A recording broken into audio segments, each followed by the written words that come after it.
பகுதியா இருக்கும். பார்க்கின்றவர்கள் மாற்று சகோதரர்களாக இருப்பார்கள். அவங்ககிட்ட தண்ணீர் வாங்கி பயன்படுத்தினா எப்படி அப்படின்ற ஒரு கேள்வி எழும்.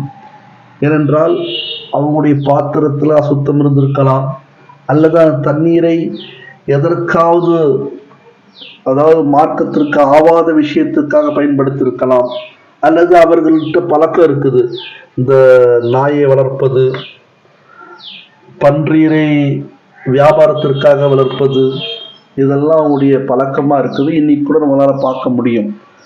பன்றி வியாபாரம் செய்யக்கூடியவர்கள் குறைவாக இருந்தாலும் நாயை வளர்க்கின்ற ஒரு பெரும் கூட்டம் இருக்கிறது. அந்த காலத்திலும் அப்படி இருந்திருக்கலாம். அப்போ அவங்க கிட்ட வாங்கக்கூடிய தண்ணீர் சுத்தமா?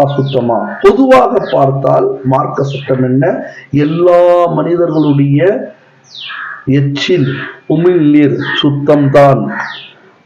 ஒருவேளை அந்த வாயில் வேறு நஜீஸ் இருந்தால் அதன் மூலமாக அசுத்தம் அடையலாமே தவிர, பொதுவாக நம்ம படிச்சிருப்போம் ஃபிக்ஹுடைய கிதாபுல, சூருல் ஆத்மியி தாஹிருன், ஒரு மனிதனுடைய எச்சில் வாய்ப்பட்டது கைப்பட்டது இரண்டுமே சுத்தமாக இருக்கக்கூடிய நிலையில் இருக்கும் பட்சத்தில் அது முஸ்லிமுடைய எச்சிலாக இருந்தாலும் சரி, மாட்டு சகோதரருடைய எச்சிலாக இருந்தாலும் சரி, சுத்தம்தான் என்பதாக நாம் பார்த்திருப்போம்.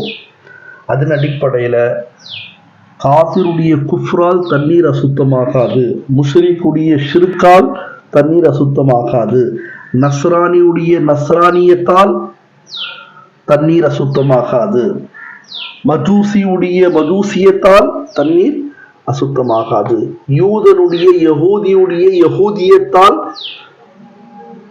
தண்ணீர் அசுத்தமாகாது.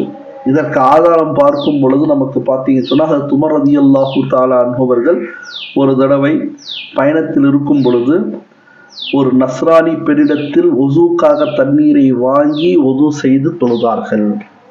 இது ஒரு ஆதாரமாக நான் உங்களுக்கு முன்னால் வைக்கின்றேன்.